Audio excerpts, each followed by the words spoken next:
Hi, I'm Marco, and I'm going to be talking about Swift. This is the standard development environment for an iOS app. This happens to be an app that I'm working on. On the left, you can see the interface builder, used for making visual interfaces. This hooks up to the Swift code, which is on the right.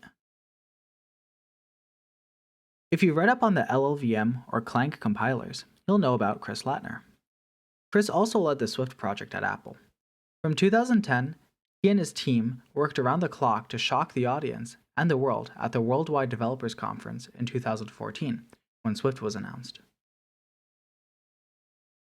Swift is a functional and imperative language. It is also implicit and declarative.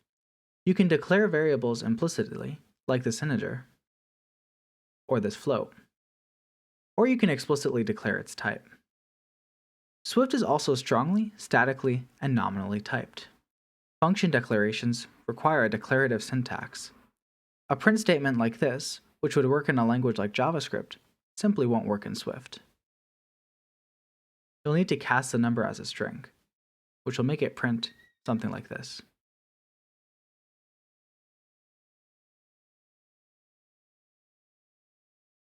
This example, shown on the stage at WWDC 2014, is one of the biggest selling factors for Swift. This spaghetti code that does more checking than functionality can be reduced down to just one line in Swift.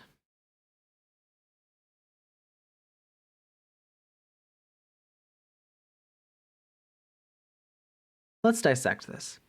The question mark denotes an optional type, which under the hood is just an enumeration with two cases. If the value exists, it is a case sum with an associated type of our delegate. If it doesn't exist, it's a case none. To further drive the point home, we can look at it like this. Or even more verbosely, we can look at it like this, where we have the case sum of generic optional conforming to the UI scroll view delegate with the associated value myDelegate calling scroll view did scroll. Why is this so important? Because of the other case. Case none fails gracefully.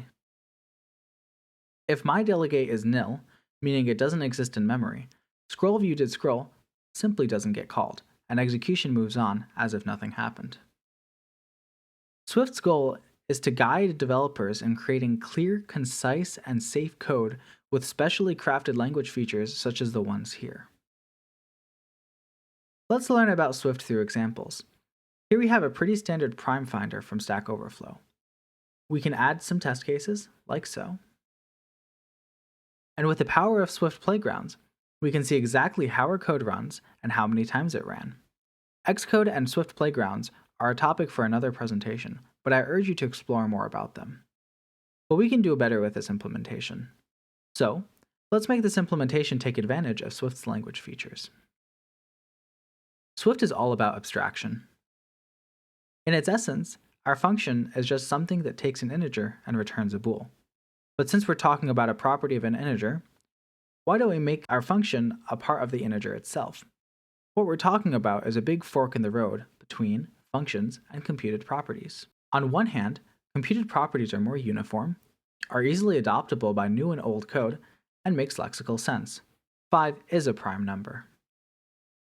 On the other hand, functions can take generic values and are more portable. We can package them up into a library and allow millions of people to use our code.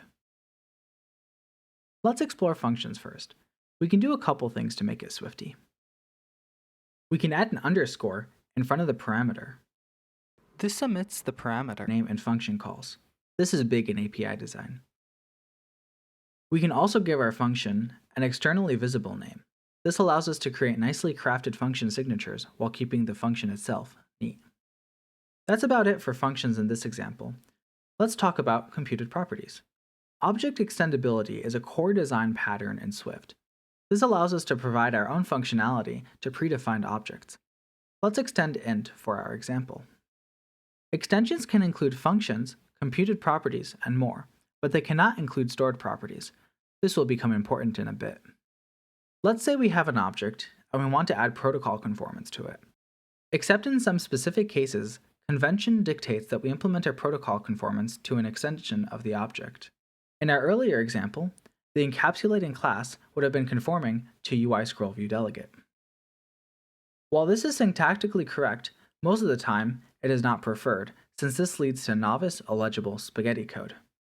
Protocol conformance is a big topic in Swift because Apple likes to tout that Swift is a protocol-oriented programming language, where developers are urged to prototype their logic with protocols and then build from there. Let's get back to our extension. We create our block and add our variable. If you've been programming for any length of time, you'll be familiar with something like this. Since the primality of a number isn't something we can change, we can remove our setter. The creators of Swift thought ahead of us, though. We can implement our getter in the block of the property itself, and Swift will infer its getter status for us. So here's our code. The only big difference is the inclusion of self. Since this is a property of int, we are using the object itself in lieu of our parameter. We can abstract our function with a line denoting the extension of int, and our computed property can be accessed like so.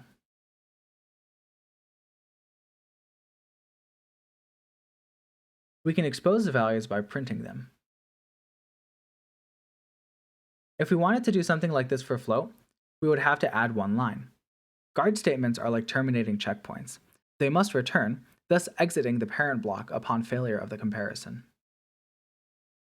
Let's try our code again and print it out. We can see our code works well. It recognizes the 3.0 as a whole number and passes the guard statement, but there's still one big problem. Computed properties don't memoize. Remember when we said that extensions can't hold stored properties? This might be the job for a custom object then. We'll implement it as a struct, since int is a struct. And we'll add our variable to hold its value. We can obfuscate this value by privatizing it and providing a public variable with a setter. Notice how our private variable is optional. We can use a ternary operator to provide a default value, or crash the app if it's that important. Unsafely unwrapping nil values will result in a crash, but we can do better. Swift allows us to concisely obfuscate our setter while publicly exposing our getter. But we're not done yet. We removed the value's optionality, so we must include an initializer. Let's add our isPrime property, and we're all set. But wait, this property still didn't cache. We're back where we started, except now, with a little magic, we can make isPrime a constant property and assign it to a closure. Yes, this means that objects and functions are both first class in Swift. But we're not out of the woods just yet. This closure will execute before the initialization block, so we must prepend lazy to halt its execution until it's accessed for the first time. Allowing just-in-time computations is one of the many ways Swift's design is inherently memory safe. It's important to note that lazy properties are not thread safe. For instance, if a property is accessed by multiple threads at the same time, it is not guaranteed that computation will happen only once. This, however, is not going to affect our solution, so we can continue with using lazy. Let's add our implementation to our object, clean up our example, and create a variable with some astronomically large number. I would like to note that the ellipsis is not syntactically correct, it is just a placeholder for today's demonstration. We can then use this number to create a superint and set it to a variable. After adding some execution code, let's simulate what will happen. It's important to note that these statements are being called synchronously, not at the same time. The highlighted row is the one being executed. Let's start.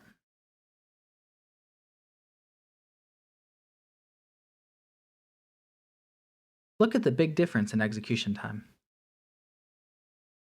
We've explored the power of custom objects in Swift, but let's dive deeper into something we brushed over: closures. Closures are self-contained blocks of functionality that can be passed around and used in your code. They most frequently appear in asynchronous logic. One of the biggest takeaways is that they are passed by reference. This is the syntax of a closure. The closure takes no parameters and returns no parameters. This closure takes a Boolean parameter while returning nothing. Nothing is referred to as void in Swift, so we can write our closure like this. But this is the preferred way. Let's take an example of a class function that saves its object to some database. The closure, named completion, takes a Boolean denoting the success of the save and returns nothing, referred to as void.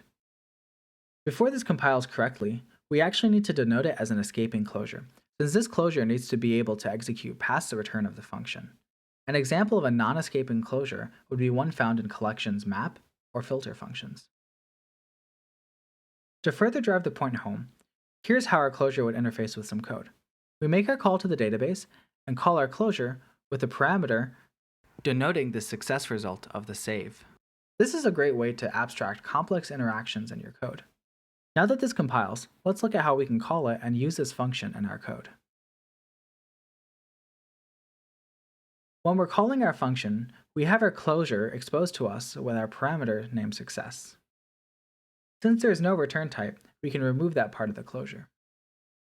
And we can act accordingly to success. Looking at a more common workflow, we notice that the parameter in completion can be optional. This is used quite frequently when downloading data from our server.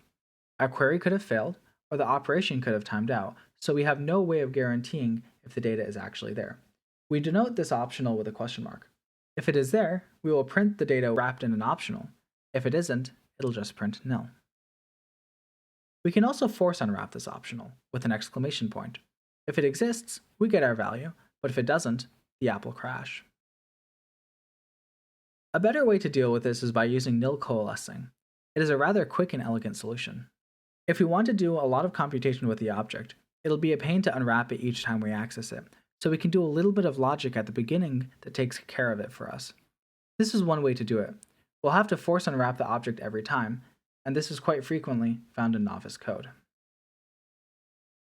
This implementation is a bit better, but unwrapped object only exists in this block.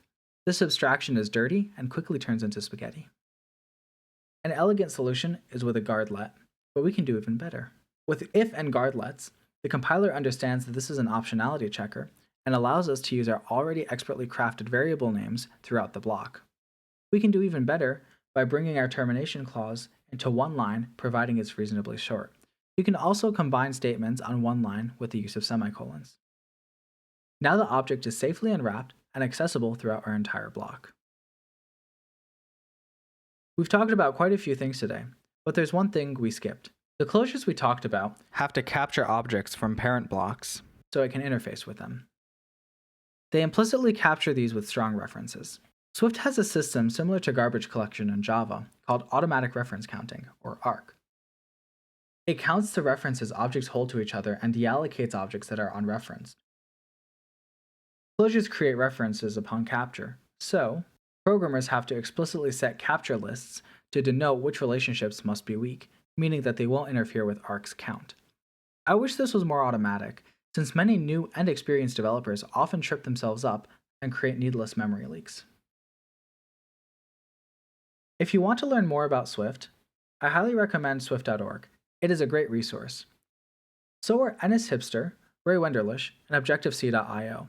Even though Objective-C.io focuses on Objective-C, they have some really great Swift resources. YouTube has some great tutorials.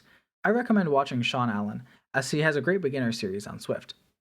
Twitter has become a hub for the tech community, and Apple's developer documentation is a great resource to have as well. Apple really wants Swift to be everywhere. While Swift's home is with Apple platform development, there are scripting and server-side applications to the language as well. This was my time to brag a little bit. I was an intern on the Foundation team, which is Objective-C and Swift's standard library at Apple. My intern project was recently published. It's an argument parser for command line applications, entirely written in Swift. This was a heavily requested feature for a while, especially in the scripting community. This project brings Swift to many more people. If you'd like to see the code demonstrated today, please visit this. And of course, I did shorten the link. Thank you for listening. If you have any questions or comments, please don't hesitate to reach out to me.